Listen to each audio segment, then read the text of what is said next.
स्पर्शेतीच्या प्रेमाचा भाग 17. Congratulation for your promotion. मी सकाळी सकाळीच तो झोपेत असतानाच त्याच्या कानात येऊन हळूच बोलले. त्या दिवशी मी जगातील सर्वात मोठं सुख मिळवलं असं मला झालं होतं. मी आजही तुझ्यापुढे ते सुखद क्षण शब्दात नाही मांडू शकत, कारण एखादा क्षण अनुभवणं आणि तो कोणाला शब्दात सांगणं खूप फरक असतो यात. माझे शब्द ऐकून तर त्याची झोपच उडाली होती. त्याने तर खुश होण्याऐवजी मला सरळ सरळ स्वतःपासून बाजूला लोटून विचारलं की हे कसं काय शक्य आहे, कारण लग्नानंतर मी तुझ्यासोबत अगदी थोडेच क्षण हे घालवलेत. मग आज तू असं कसं सांगू शकतेस की तू माझ्या बाळाची आई होणार आहेस? मला तर काहीच कळत नव्हतं की पियुष असं का रिॲक्ट करतोय. त्याला तर आनंद व्हायला पाहिजे ना, पण नाही, त्याची तर झोपच उडाली होती ही गुड न्यूज ऐकून. पण मी मात्र खूप खुश होते. त्याने परत एकदा माझ्याजवळ येऊन मला अगदी रागात बघून विचारलं की हे सर्व नक्की कधी आणि कसं झालं.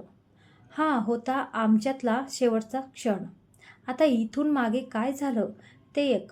मी जेव्हापासून BScचे लास्ट एक्झाम देऊन गेले, त्यानंतर आमच्यात पती पत्नीचं नातंच उरलं नव्हतं. फक्त जगासाठी तो माझा पती होता आणि मी त्याची पत्नी होती.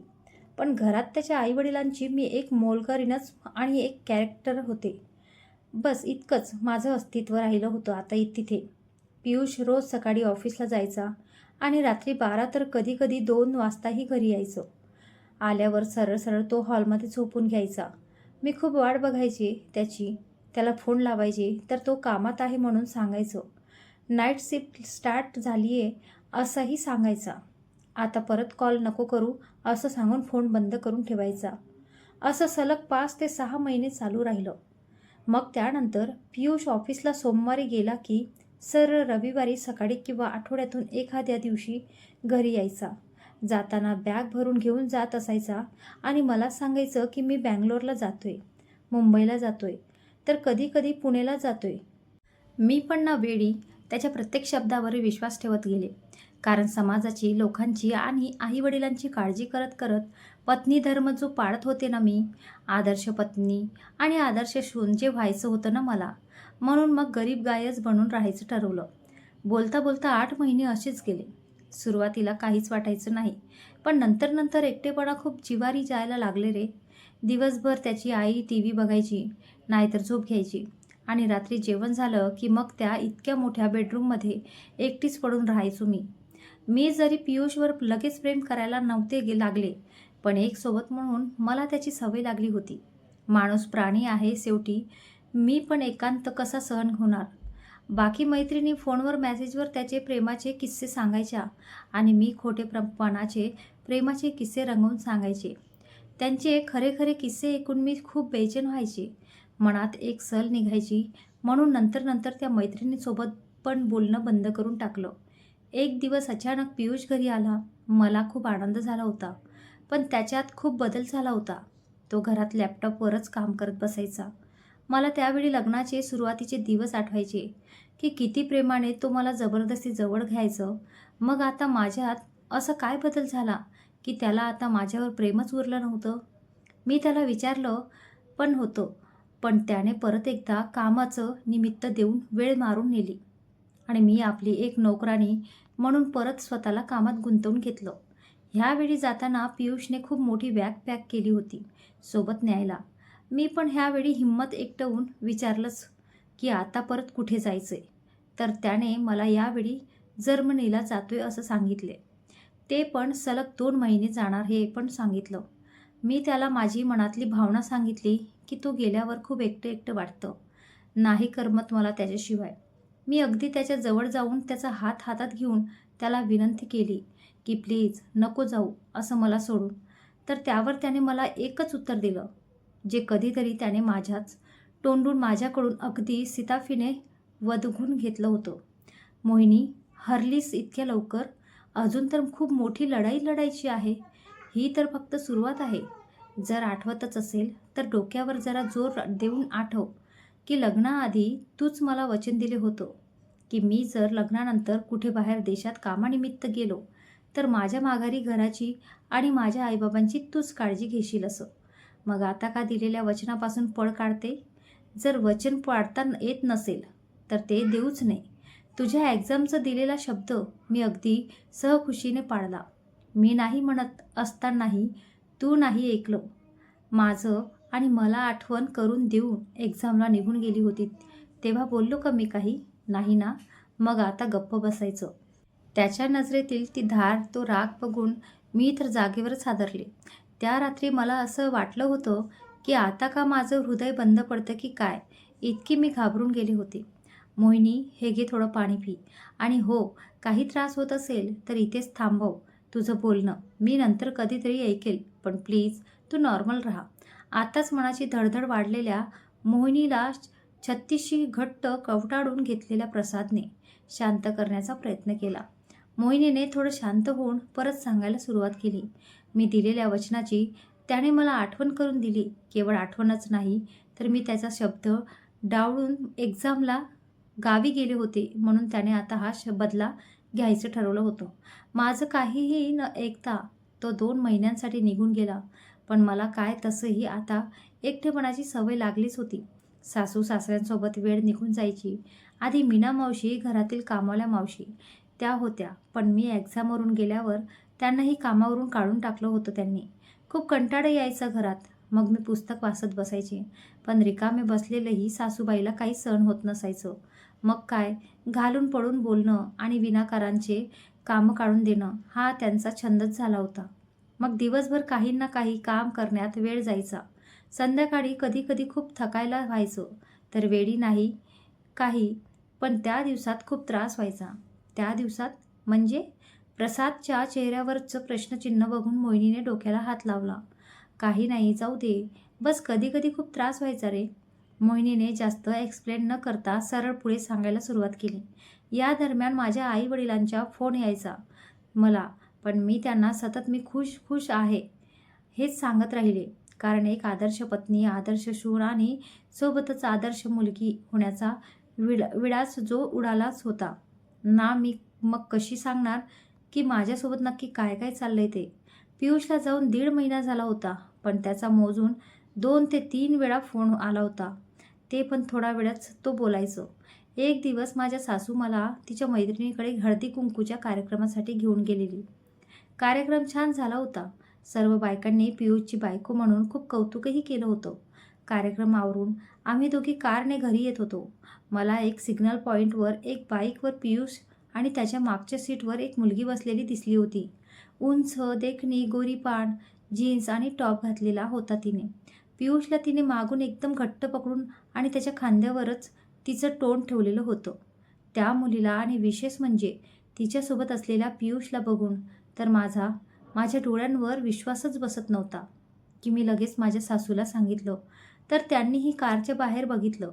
पण त्या मला किती वेळ एकच वाक्य बोलत होत्या की कुठे दिसतोय तुला पियुष? मला तर नाही दिसत कोणीच तिकडे. आणि पियुष दुबई सोडून इथे काय करेल?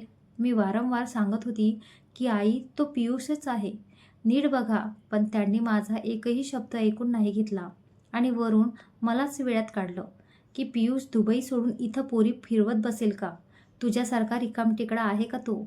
त्याला किती काम असतात. कदाचित तुझं आता डोकं भ्रमिष्ट होत चालले. सतत एकटी राहत असते ना घरात, म्हणून होत असेल तुला तसं. त्यांचे ते शब्द ऐकून मला मनातच माझी स्वतःची कीव आली की कधी कधी आपण किती लाचार होऊन जातो. एक साबूत बुद्धी असूनही आपल्याला कोणी वेडं म्हणावं म्हणजे आपण किती लाचारी झालोय याची प्रचितीच आली. आणि हे सर्व केवळ कशासाठी?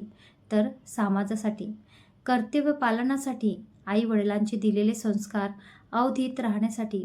आम्ही तिथून घरी आलो, पण मला पूर्ण खात्री होती की तो पियुषच होता. पण ती मुलगी कोण होती तेच कळत नव्हतं. मी रात्रीच जेवण वगैरे बनवलं. त्या दिवशी तर जेवणात काय काय बनवलं होतं आणि कसं बनवलं होतं काहीच आठवत नाही. तुला अक्कल आहे का जरा? बघाव तेव्हा काय त्या भवानीला घेऊन फिरत असतो रे. तसंही तू तिच्याकडेच आहे ना. मग मला आज एक फोन करून विचारायचं तरी की आजचा आमचा काय प्लॅन आहे ते. रोज दिवसातून 10 वेळा फोन करतो, मग आजच कसं नाही सुचलं तुला? आता त्या मोहिनीने बघितलं तुला त्या मुलीसोबत. मलाही ती सांगत होती की ते पियुषच आहे, पण मी कसं तरी तिलाच वेळात काढलं आणि वेळ मारून नेली. पुढच्या वेळेपासून आधी फोन करत जा कुठे बाहेर जाताना. तिकडून पियुष पण चिडला होता त्याच्या आईवर की मी रोजच बाहेर जातो. तू जर आज मोहिनीला घेऊन कुठे जाणारच होती तर तू मला सांगायला पाहिजे होतं. थोड्या वेळात त्या दोघांमध्येच वाद चालला.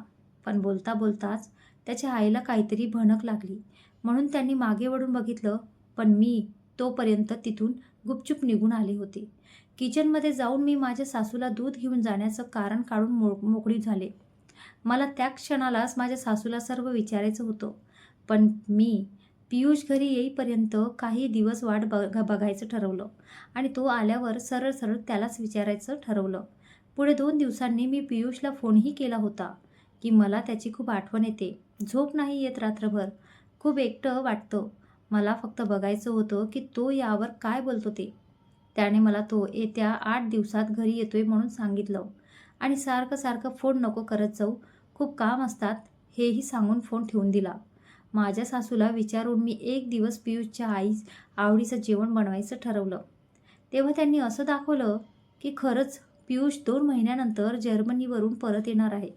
मला तर त्यांच्या सर्वांच्या नाटकीपणाचा वीट आला होता. किती ते खोटं बोलणं वागणं, पण मी पण त्या रात्री सर्व गोष्टींचा सोक्षमोक्ष लावायचंच ठरवलं. रात्री सर्वांचे जेवण झाले. पियुषसाठी मी मुद्दामून त्यानेच मला पार्टीसाठी घेतलेली डिझायनर साडी घातली होती. मला बघायचं होतं त्याच्या ऑफिसच्या पार्टीच्या दिवशी माझ्यात इतकं सुंदरपणे बदल घडवून घेऊन पार्टीत होऊन जाणारा पियुष आता असं का बदलला होता. तो बेडरूममध्ये आला. मी आधीच जाऊन मस्त तयार होऊन बसले होते. लाईट चालूच होता. पियुषने आल्या आल्या मला विचारलं की ही साडी का घातली म्हणून. मी त्याला प्रेमाने सांगितलं की तुमच्याच आवडीची आहे, तुम्ही आज 2 महिन्यानंतर घरी आलेत म्हणून घातली. माझ्या अशा बोलण्यावर तो खूप कुस्तीत हसला आणि मला सरळ सरळ बोलायला लागला की तुझी लायकी तरी आहे का अशी साडी घालण्याची. ते तर मी तुला जबरदस्ती पार्टीत नेले, पण त्यामागचं कारण काय होतं हे मलाच माहीत. तुला तेव्हाही खूप रिक्वेस्ट केली होती मी, तेव्हा कुठे तयार झाली होतीस तू. मी त्याला कारण विचारलं की का मला जबरदस्ती घेऊन गेले होते पार्टीत. तर त्यावर त्याने एकच सांगितलं की कोणाला तरी चांगलाच धडा शिकवायचा होता म्हणे. मग बाकी माझं मन शांत नाही बसलं आणि मी सरळ सरळ त्याच्या जवळ जाऊन ओरडून त्याला विचारलंच की कोणाला म्हणजे काय. त्या दिवशी त्याच्यासोबत गाडीवर त्याच्या मागे बसलेल्या मुलीला त्याला धडा शिकवायचा होता ना. मला वाटलं त्याचं सर्व खरं खोटं बाहेर आल्यावर तो थोडा घाबरेल, पण त्याने तर हसून मलाच प्रश्न केला. अच्छा, म्हणजे तुला कंचनविषयी सर्व माहीत झालंच आहे तर चांगलंच आहे. तसंही मी आता तुला सांगणारच होतो, पण तरीही पूर्ण ऐकून घेच. कांचन कांचन नाव आहे तिचं. माझ्यासाठी सर्व काही असेल तर ती फक्त आणि फक्त कांचनच आहे. माझं पहिलं प्रेम, माझा श्वास, माझा जीव, माझा आत्मा, माझं सर्व म्हणजे सर्व फक्त माझी कांचनच आहे. तिला मी आपल्या लग्नाआधीच वचन दिलं होतं की लग्न करेल तर तिच्याशीच. पण मम्मी पप्पांना नोकरी करणारी सून नको होती आणि ती मम्मी पप्पासाठी जॉब सोडायला तयार नव्हती. मग काय, रोजच आमचे सर्वांचे भांडण चालायचे. मग मला एक युक्ती सुचली की अशी मुलगी शोधायची लग्नासाठी की आपण जिथे बस म्हटलं की तिथे तिने बसावं आणि उठ म्हटलं की उठावं. 4-5 मुली शोधल्या, पण त्या मुलींनी मी जरा कामानिमित्त आउट ऑफ इंडिया असलो तर माझ्या आईवडिलांची सेवा करण्यास नकार दिला. मग तू मिळाली. तुला बघून वाटलंच होतं तसंही की तू सहज तयार होशील, कारण तुझ्या राहणीमानवरूनच वाटलं होतं की तू पक्की पतिव्रता आणि एक सून म्हणून स्वतःला वेड्यावेळी सिद्ध करणारी वाटतीये असं म्हणून मग तुला होकार दिला. मध्येच आम्ही काही दिवस जरा ते लग्नपत्रिकाचा घोळ घातला, कारण मला आधी कांचनला ह्या गोष्टी समजावून सांगायच्या होत्या. ती तयारच नव्हती, पण तिला 4-5 महिन्यात केलं तयार. शेवटी तिला वचन दिलं की बाबा लग्नानंतर जरी माझी बायको आमच्या घरी असली तरी मी मात्र तुझ्याच घरी राहीन. तेव्हा कुठे मॅडमने ऐकलं. पण लग्नाचे सुरुवातीचे दिवस जरा तुझ्यासोबत पण एन्जॉय करायचे होते, कारण तुला पण वाटायला नको ना की आपला नवरा आपल्यावर प्रेमच नाही करत. मग तुला पण विश्वासात घेणं गरजेचं होतं. म्हणून मग आधी तुझ्यावर प्रेमाचे रंग उडवले. पण ती वेगळंच समजून बसली. तिला वाटलं मी तिला विसरून चाललोय तुझ्या नादी लागून आणि तिने माझ्याशी केलं. भांडण तर केलंच, पण तिने एक दिवस सरळ सरळ मला तिच्या ऑफिसच्या मधल्या मुलासोबत ती किती खुशीत राहते असे फोटो काढून पाठवले. मग मात्र मी पण तिला ठिकाणावर आणायचंच ठरवलं आणि गेलो तुला पार्टीत मेकओव्हर करू घेऊन. तुला असं फॅशनेबल बघून तिची तर वाटच लागली होती. तिला त्याच दिवशी कळून गेलं की आता याला बायको इतकी सुंदर मिळाली आहे तर हा खरंच मला विसरून जाईल की काय. आली मग लगेच ठिकाण्यावर. त्या दिवसाची माझी सर्व चाल सफल झाली होती. त्यानंतर मग तू काय गेली एक्झामला निघून. मग इथेही एकटा राहायला बोर व्हायचं. तिला घरी आणायचं ठरवलं होतं तू येईपर्यंत, पण मम्मी पप्पांनी नकार दिला. मग काय, तसंही तू मीना मावशीला समजावून गेली होती म्हणून मम्मीनी पप्पांचं टेन्शन नव्हतंच. मग मी सरळ सरळ माझ्या कांचनच्याच घरी राहायला गेलो. पण तू आली मध्येच एक्झाम देऊन. पण मला मात्र तिच्याशिवाय करमत नव्हतं. म्हणून मग माझी गुजरातमध्येच बँगलोर आणि जर्मनीच्या ऑफिस टूर चालू झाल्या. मला खरंच खूप हसायला येतं यार तुझ्यावर, की तुझ्यासारख्या ही वचन निभावणाऱ्या मुली आजही या जगात आहे. याच पियुष हे सर्व असं सांगत होता जसं तो कुठला पराक्रम करत होता. पण त्याच्या अशा कुस्तीत वागण्याचं आणि हसण्याचा मला खूप राग आला आणि मी चिडले आणि चिडून त्याला विचारलंच की खरं खरं सांग का माझं आयुष्य बर्बाद केलं. तुला जर मनापासून प्रेम लग्न माझ्याशी नकोच होतं तर का इतकं सर्व घडवून आणलं. आणि ती जी कोण आहे ना तुझी कांचन, माझ्या संसाराचं वाटोळं करणारी, तिला तर ती मी सोडणारच नाही. आणि तुलाही न. सटकन एक खूप जोरात चापट माझ्या गालावर बसली. इतकी जोरात होती ती चापट की मी गपकन खालीच बसले. खूप वेळ माझं मलाच नाही कळालं की नक्की माझ्यासोबत काय झालं. माझा एक गाल पूर्णपणे लाल झाला होता. तो माझ्याजवळ येऊन बसला आणि मला सांगून लागला, आज माझ्यावर आवाज चढवून बोललीस, पण यापुढे जर हा आवाज जर वाढला ना, बोलायला तोंड ठेवणार नाही, समजलं. त्याच्या नजरेतील ती जरब आठवल्यावर अजूनही माझं थरकाप उडतो. आणि परत एकदा मोहिनी सांगताना खरंच थरथरायला लागली होती. परत तिचा श्वास फुलत होता. प्रसादने खूप नाजूकपणे तिला जवळ घेतलं, थोडं पाणी पाजलं. तिच्या डोक्यावरून हळूहळू हात फिरवत फिरवत त्याने तिला शांत केलं. गालावरून ओघळणाऱ्या अश्रूंना त्याने हळूच टिपून घेतलं. तिला ती मारलेली जोरात चापट आठवल्यामुळे तिने लवकर डोळे उघडले होत नव्हते. थोडा वेळ गेला आणि तिने चापट मारलेल्या गालावरून हात फिरवला. तेव्हा तिला कळालं की तो तिचा भूतकाळातील क्षण होता. ती तर आता प्रसादच्या मिठीत आहे. आणि मग ती प्रसादकडे बघून थोडी बाजूला झाली, नॉर्मल झाली आणि परत पुढे सांगू लागली. मारलेल्या चापटनंतर मी खूप जोरात ओरडले होते, कारण आयुष्यात पहिल्यांदाच माझ्यावर कोणीतरी इतका जोरात प्रहार केला होता, तेही माझी काहीही चूक नसताना.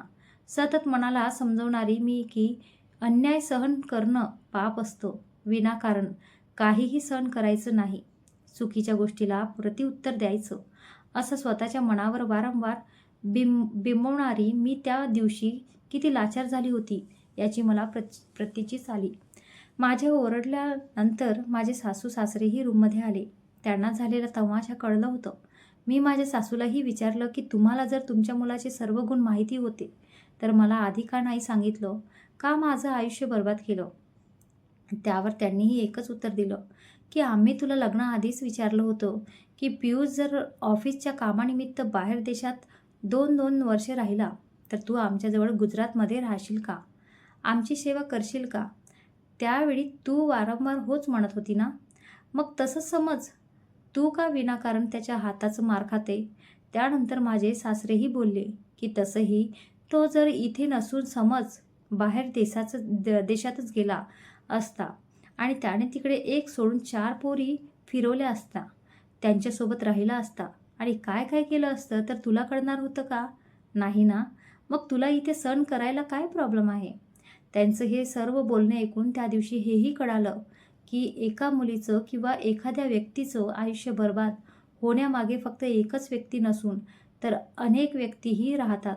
पण आई-वडील या नात्याने जर आपल्या मुलाला नीच कृत्य करण्यासाठी जर आई-वडीलच आधार देत असतील तर अशा वेळी नक्की दोष कोणाला द्यावा. बस मोहिनी, थांब आता. बस झालं आता.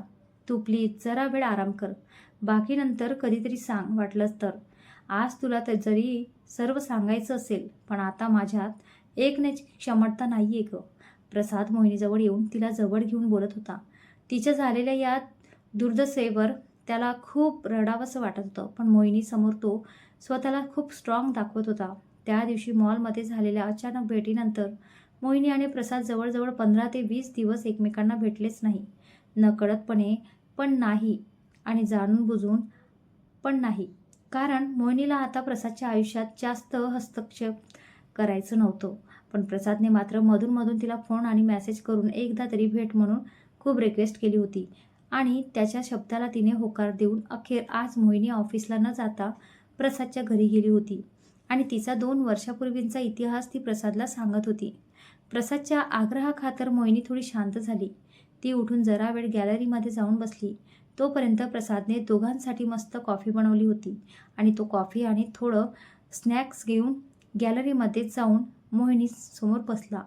कॉफी बघून मोहिनीला जरा बरं वाटलं आणि तिने पटकन कॉफीचं मग उचलून कडक कॉफीचा एक घोट घेतला आणि परत ती भूतकाळात हरवली.